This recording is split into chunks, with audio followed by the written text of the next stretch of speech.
Assalamualaikum ya Rasulullah. Hampir setahun nih nggak ketemu nih. Nah, kita diuzlahin dulu. Saya tahu ibu-ibu sebenarnya nih hari bukan mau ngaji Kiai Rosyid, mau denger cerita di penjara. Alhamdulillah. Nah, kita nggak boleh berkecil hati. Penjara tidak boleh jadi cita-cita. Betul? Nah, tapi manakala penjara jadi resiko perjuangan, maka kita umat Islam tidak boleh berkecil hati, saudara. Dari zaman dulu udah banyak ulama itu yang dipenjara karena perjuangannya. Walaupun al-faqir, al-haqir bukan ulama, hanya santri biasa atau talibul ilm. Tapi dari zaman dulu udah banyak, udah sunnatullah tuh. Orang yang menyampaikan kebenaran, menyampaikan hak, pasti itu ada resikonya. Nah, dulu Bu Imam Ahmad bin Hanbal radhiyallahu taala anhu, muridnya Imam Syafi'i, itu gara-gara mempertahankan salah satu pendapatnya, ya, masalah akidah, masalah khalqul Quran waktu itu. Kebetulan rezimnya saat itu Mu'tazilah, dari kalangan Mu'tazilah. Imam Ahmad bin Hanbal mempertahankan pendapatnya masalah khalqul Quran. Itu Imam Ahmad dipenjara sampai 4 periode khalifah, saudara. Bahkan diriwayatkan Imam Ahmad bin Hanbal itu dipukul dengan cambukan 100 kali cambukan, yang mana satu cambukannya itu kalau dipukulin ke ontanya pingsan. Ini onta gede ibu-ibu pernah lihat onta, Bu? Pernah lihat onta? Mudah-mudahan yang belum pernah bisa segera umroh. Tapi umrohnya jangan niat buat ngelihat onta. Onta gede, kuat, di padang pasir bertahan lama. Itu cambukan yang dicambukkan oleh si sipir itu kepada Imam Ahmad bin Hanbal, saking kencangnya, kalau dipukulkan ke onta 1 kali, ontanya jatuh. Tapi beliau terus bertahan kuat, saudara. Allahu Akbar. Itu baru Imam Ahmad bin Hanbal. Oh, masih banyak kalau kita mau cerita bagaimana mihan. Saya pernah dapat satu kitab yang menceritakan tentang mihan, cobaan-cobaan yang diterima oleh para ulama gara-gara menyampaikan kebenaran. Nah, salah satu yang pernah dipenjara nih, guru saya nih yang sekarang haul, Habib Salim Syatiri. Nah, itu kalau kita di sini di Jakarta, di Indonesia, karena ada hak asasi manusia, ya, masih ada undang-undang, nggak bisa diperlakukan secara sembarangan, masih enak, masih alhamdulillah dapat pertolongan Allah. Biar kata di dalam, tapi Allah gerakin banyak hati orang-orang baik. Alhamdulillah.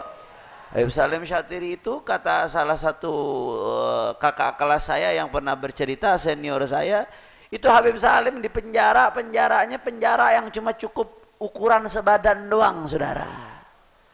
Gara-gara menyampaikan kebenaran. Jadi penjara jangan jadi cita-cita. Nggak boleh kita penjara itu dijadikan cita-cita, nggak boleh. Hindari sebisa mungkin, patuhi hukum, hindari sebisa mungkin resiko di penjara.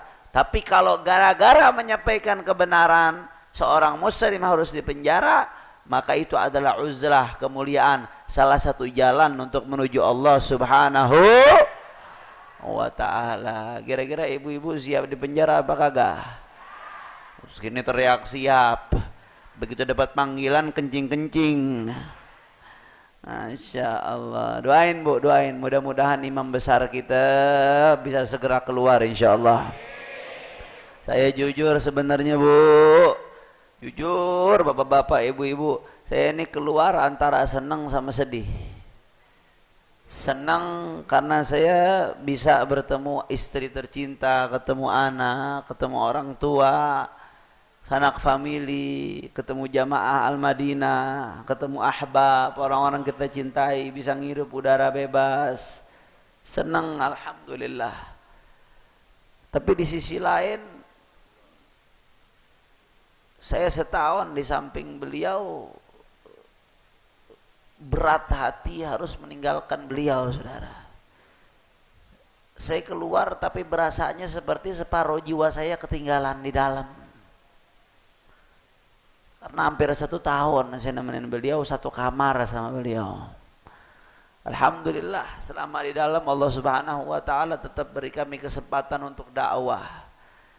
Jadi kebetulan saya sama beliau, Bu, Pak, ditempatin di blok narkoba. Nah, jadi 1 blok itu kebanyakan anak-anak tahanan narkoba, tapi kamar kita dipisah, nggak dicampur. Mereka ini anak-anak yang ditahan karena narkoba. Kalau di Mabes Polri luar biasa pentolan-pentolannya. Tapi mereka alhamdulillah, mereka orang-orang yang jatuh terperosok ke lembah hitam, tapi masih ada secercah cahaya di dalam hatinya. Begitu dirangkul, begitu diajak zikir, begitu dinasehatin, begitu dididik, kita tahajudnya kalah rajin sama para pecandu narkoba itu, Pak Abu. Alhamdulillah. Jadi mereka sebetulnya bukan anak-anak muda yang nggak ada harapan untuk kembali menjadi baik, nggak. Bukan sampah masyarakat yang udah nggak akan bisa baik lagi masa depannya, nggak. Mereka cuma butuh dirangkul. Mereka cuma butuh dididik. Mereka cuma butuh dituntun untuk sampai kepada jalannya baginda Nabi besar Muhammad. Makanya selama di penjara alhamdulillah kami diizinkan untuk membantu membina warga yang ditahan. Al-Walid Al-Habib Rizik Syihab biasanya kalau habis subuh ngajar kitab Tajul Arus li Tahdzibin Nufus, tasawuf, kitabnya Ibn Athaillah As-Sakandari. Isinya tentang bagaimana membersihkan hati, isinya mujahadatun nafas, bagaimana tentang tobat. Setiap habis subuh tuh kita ngaji sama beliau. Nah, kalau habis asar dulu waktu masih ada Ustadz Sobri Lubis, kita sekamar bertiga, saya, Ustadz Sobri, Habib Rizik. Ustadz Sobri ngajar hadis targhib. Sebelum keluar hampir hatam 1 kitab. Habis maghrib biasanya saya mimpin Ratibul Atas bersama para tahanan, mereka dengan khusyuk baca, dan sekarang udah pada hampir hafal, Bu. Jadi tatoan, ya, tatoan gede-gede tatonya tapi hafal ratib. Alhamdulillah. Nah, habis Ratibul Atas kita ngaji, saya ngajar dulu di awal, saya ngajar Al-Insanul Kamil. Nah, kitabnya Abu Yazid Muhammad bin Ali Al-Maliki yang berbicara tentang bagaimana tentang sosok pribadi, sosok fisik dan akhlaknya baginda Nabi besar Muhammad. Nah, karena ini mereka anak-anak kita, sahabat-sahabat kita yang terjebak di dalam narkoba kering. Nah, kalau saya langsung ngaji fikih, habis itu kabur kagak mau ngaji. Karena fikih itu jaf, kering. Nah, saya begitu masuk, saya ngaji Insanul Kamil, saya cerita bagaimana tentang wajah Nabi, bagaimana tentang porosnya Nabi, bagaimana tentang tubuhnya Nabi, bagaimana harumnya Nabi, bagaimana akhlak Nabi kepada istri, akhlak Nabi kepada anak. Kita masuk dari pintu mahabbah. Karena al-muhib ta'ir, wasalik sair. Al-muhib ta'ir wasalik sair. Orang kalau udah masuknya dari pintu mahabbah cepat, sebentaran sampai kepada Allah. Tapi kalau nggak masuknya dari pintu mahabbah, kering, ogah-ogahan.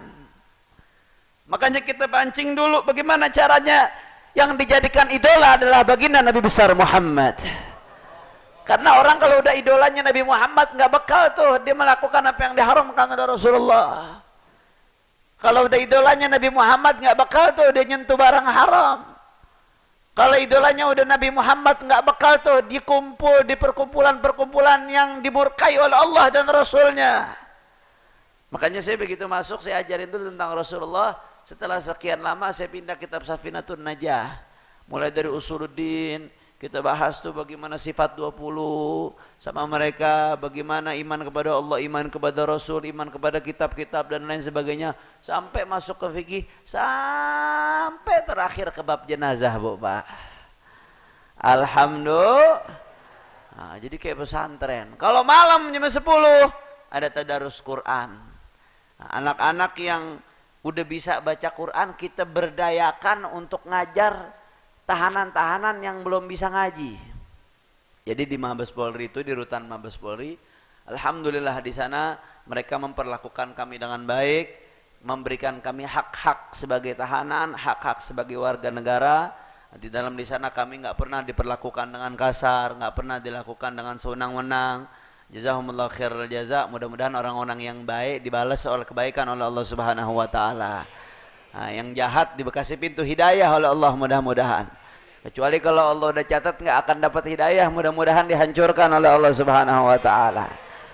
Nah, malam anak-anak yang nggak bisa, yang udah bisa ngaji, Bu, Pak, kita berdayakan.